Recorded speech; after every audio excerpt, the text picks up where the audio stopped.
This was Ayn Rand's answer to a question on a radio interview on the subject of the conservative movement.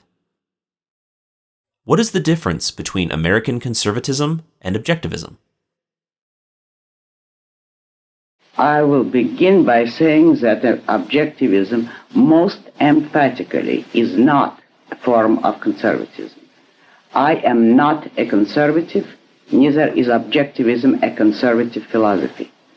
To begin with the positive, I would say that I describe myself as a radical for capitalism. By radical, I mean the respectable or original dictionary sense of the word. Radical means fundamental. Objectivism starts from basic, fundamental premises, in almost all cases diametrically opposed to the premises of today's so-called conservatives. So that to begin with, I want to declare we are not conservatives.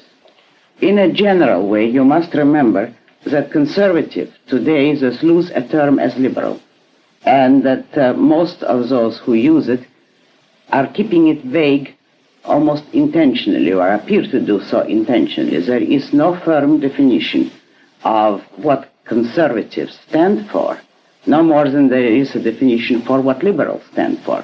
But going only by the prevalent trend or by the generally accepted usage of the term, a conservative today is supposed to be someone who is opposed to the welfare state and therefore stands for capitalism or free enterprise.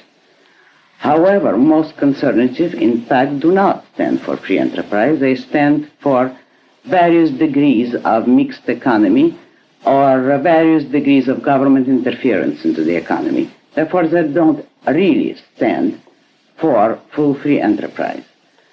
But as far as one can judge, again, in a general way, what conservatives stand for today, too many of them tie their political views to religion.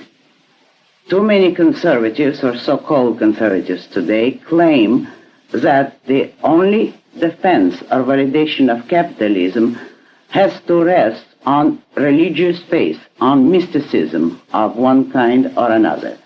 Such conservatives claim that faith, religion, or belief in God is the only justification for human rights, for freedom, and for capitalism.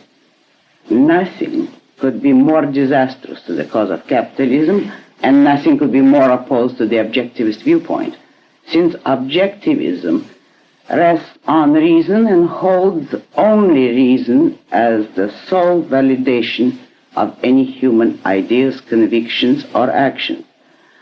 But observe why the tie of conservatism or of capitalism to faith is disastrous.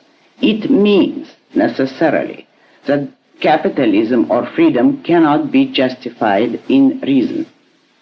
A conservative who would claim that his case rests on faith admits by that he has no rational justification for his position, that he cannot validate capitalism in reason, therefore that reason is on the side of his enemies, that reason is on the side of collectivism, and that if one wants to oppose collectivism, one can do so only on the ground of mystical faith.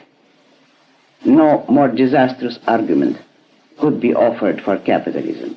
And to the extent to which anyone would accept that argument, he would be forced to reject capitalism if he is a man who wants to be guided by reason and who wants to be rational. Therefore, such defenders of capitalism are pushing those who might listen to them into the exact opposite side and are enormously dangerous to the cause of capitalism.